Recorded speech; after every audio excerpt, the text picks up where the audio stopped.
اگر آج رات آپ کی زندگی کی آخری رات ہو تو کیا کوئی سورہ ہے جو آپ کا دفاع کرے گی؟ بھائی، امی نے بتایا تھا قبر کے عذاب سے بچاتی ہے۔ یہ سورت اپنے پڑھنے والوں کے لیے جھگڑا کرے گی۔ The story behind the سورہ ملک۔ یہ بات ہے ان اندھیری راتوں کی جب مکہ کی گلیوں میں سرگوشیاں ہو رہی تھیں۔ آہستہ آہستہ بولو، کہیں محمد کا خدا سن نہ لے۔ یہ بات ہے اس تکبر کی جب انسان نے دعویٰ کر دیا۔ بول، کہاں گیا تیرا اللہ؟ کیا وہ تجھے بچا لے گا میرے ہاتھوں سے؟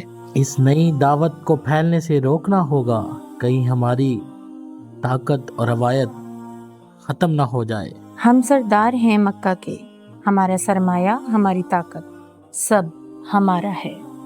سنا تم نے؟ وہ کہتے ہیں موت کے بعد دوبارہ حساب ہوگا۔ لگتا ہے ان کا دماغ ٹھکانے پہ نہیں۔ یہ بات ہے سورہ ملک کی۔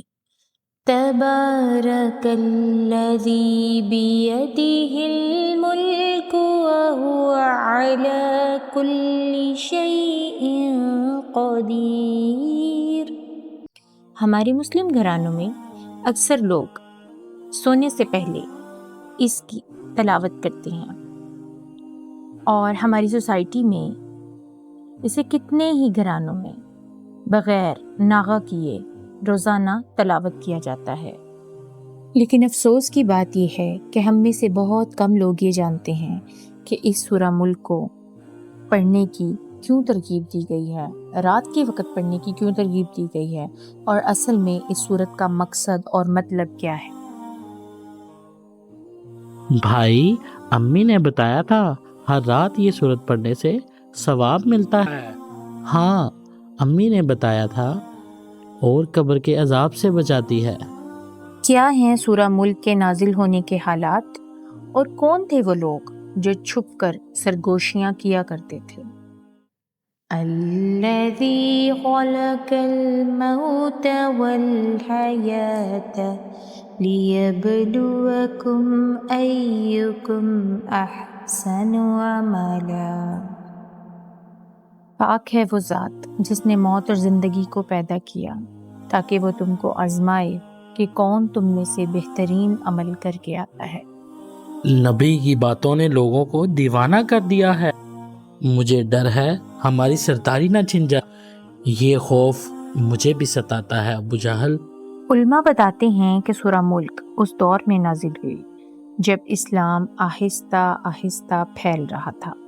مکہ کے سردار بہت پریشان تھے۔ کس قدر عجیب بات ہے کہ جب ہماری ہڈیاں گل جائیں گی تو ہمیں دوبارہ بنایا جائے گا۔ یہ تو صریح پاگل پن ہے۔ ان دنوں قریش کے سرداروں کی ایک عجیب عادت تھی۔ جب وہ نبی صلی اللہ علیہ وسلم کے خلاف کوئی سازش کرتے تو کانوں میں پھوس پھوس کرتے۔ آہستہ آہستہ بولو، کہیں محمد کا خدا سن نہ لے۔ اللہ نے ایک عظیم سورہ نازل کی، ایک ایسی سورہ جس نے مکہ والوں کے گھمنڈ کو چکنا چور کر دیا۔ وَأَسِرُّوا قَوْلَكُمْ أَوِ اجْهَرُوا بِهِ إِنَّهُ عَلِيمٌ بِذَاتِ الصُّدُورِ۔ اور تم لوگ بات پوشیدہ کہو یا ظاہر، وہ سینوں میں چھپے راز جانتا ہے۔ اللہ نے موت کو زندگی سے پہلے رکھا، لیکن کیوں؟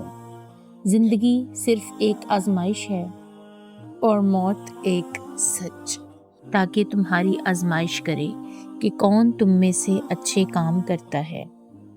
الذی خلق سبع سماوات طباقا۔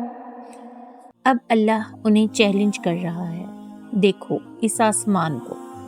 مکہ والو، ذرا آسمان کے نظام کو تو دیکھو۔ آسمان اوپر تلے بنائے دیکھنے والے، کیا تو رحمان کی تخلیق میں کچھ نقص دیکھتا ہے؟ آنکھ اٹھا کر دیکھ بھلا تم کو آسمان میں کوئی شگاف نظر آتا ہے؟ کوئی شگاف نہیں بلکہ بالکل مکمل۔ اور پھر وہ آیت آتی ہے جس نے مکہ والوں کی ان سرگوشیوں والے تصور کو ہمیشہ کے لیے دفن کر دیا۔ أَسِرُّوا قَوْلَكُمْ أَوِ اجْهَرُوا بِهِ إِنَّهُ عَلِيمٌ بِذَاتِ الصُّدُورِ۔ سنا ابو جہل، اس کا خدا کہتا ہے تم زور سے بولو یا آہستہ بولو، یہ کیسے ممکن ہے؟ کوئی دلوں کے حال بھلا کیسے جان سکتا ہے؟ اور پھر وہ آیت نازل ہوئی جو ایسی مثال دیتی ہے جس چیز کو وہ روز دیکھتے ہیں۔ اولم يروا الى الطير فوقهم صافات ويقبضن ما يمسكهن الا الرحمن۔ کیا انہوں نے اپنے سروں پر اڑتے پرندوں کو نہیں دیکھا جو پروں کو پھیلائے رہتے ہیں اور انہیں سکیڑ بھی لیتے ہیں؟ اب سوال یہ پیدا ہوتا ہے کہ نبی صلی اللہ علیہ وسلم نے اس سورہ کے پڑھنے کو اتنی اہمیت کیوں دی ہے؟ قرآن میں ایک سورہ ہے جس کی 30 آیات ہیں اور وہ ایک شخص کی سفارش کرے گی یہاں تک کہ اسے بخش دیا جائے گا۔ اے اللہ اس بندے کو بخش دے، یہ دنیا میں ہر رات مجھے پڑھ کر سوتا تھا۔ لیکن اب آتے ہیں سب سے اہم نقطے پر کہ 1400 سال پہلے پڑھی جانے والی اس سورہ کا ہماری زندگی کے ساتھ کیا ریلیونس ہے۔ آج ہم بہت چھوٹے چھوٹے ملک بنا کر بیٹھ گئے ہیں۔ یہ بزنس میرا ہے، یہ پراپرٹی بھی میری ہے، میں ہوں مالک اس ٹائکون کا۔ وہ جو مکہ والے چھپ چھپ کر باتیں کیا کرتے تھے، سرگوشیاں کیا کرتے تھے، آج ہم سرگوشیاں نہیں کرتے، آج ہم واٹس ایپ کے end to end encryption mode میں جا کے باتیں کرتے ہیں، گناہ کرتے ہیں۔ ہاں اب بھائی میں نے اس کو ڈیلیٹ ہسٹری کر دیا ہے، اب کون دیکھے گا؟ یہ ہوتے ہیں ہمارے الفاظ۔ بات کو پوشیدہ کہو یا ظاہر، وہ تو دلوں کے بھید تک سے واقف ہے۔ اس صورت کو صرف طوطا بن کے نہ پڑھیں بلکہ اسے سمجھیں، اس کی طاقت کو محسوس کریں۔ اگر مسلمان ہیں تو آخرت کی، قبر کی تیاری کریں اور ضرور کوشش کریں کہ اگر زندہ ہیں تو زندہ نظر بھی آئیں۔